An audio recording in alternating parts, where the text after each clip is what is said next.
Hello and welcome to my channel. I'm Angela Brennan, and today I'm collaborating with some of my crafty friends to share some inspiration featuring the latest release from Spellbinders.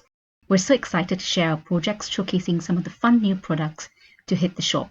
Be sure to check out my teammates' creations by clicking #SpellbindersFab24 collab or clicking on the video links below. I have chosen to use the Spellbinders BetterPress registration plates. These registration press plates come in quite a few plates where you can put them separately and have different colors.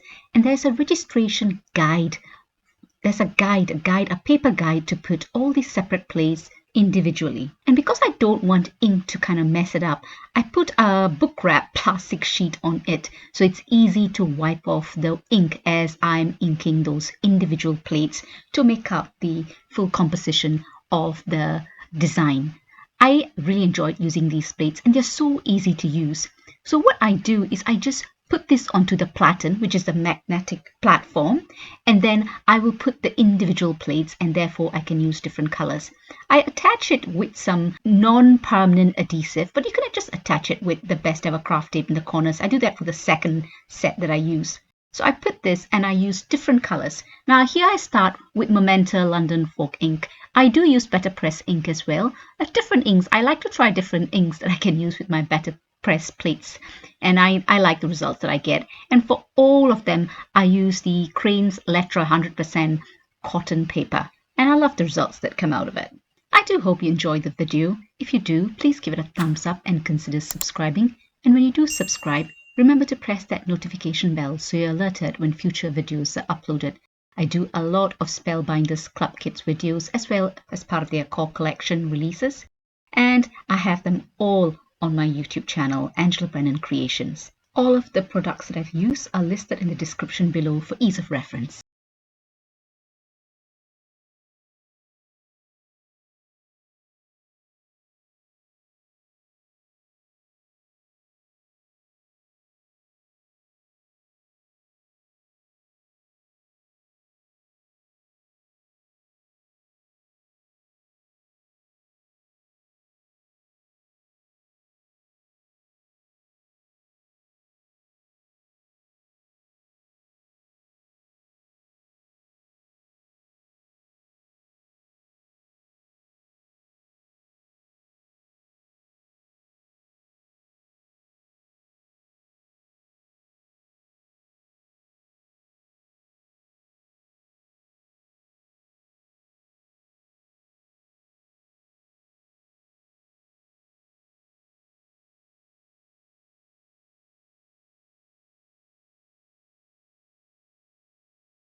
For this bit here, it gives it a bit of furriness. When I use the BetterPress ink, it's crisp for the thank you.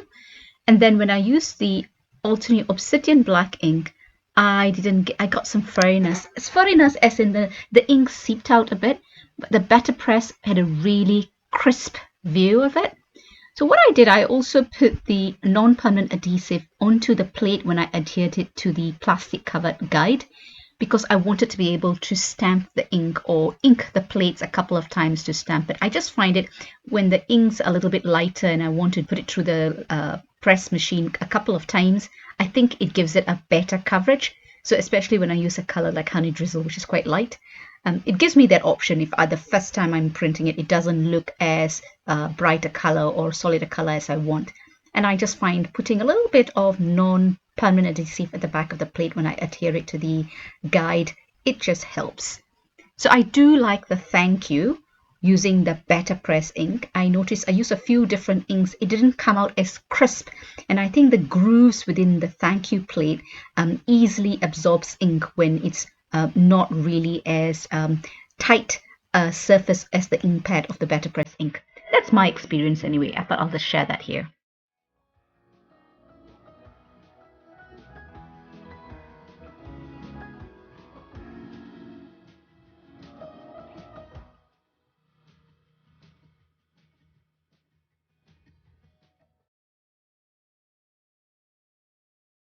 I decided to give the cards a little bit of, when I assemble them, use the inks that I used to do the printing or the letter pressing as the outline of the card or the background. And I just used ink. I took some ink, pad to paper, some I used a blending tool, and just thought I'd give it a little bit a nice look.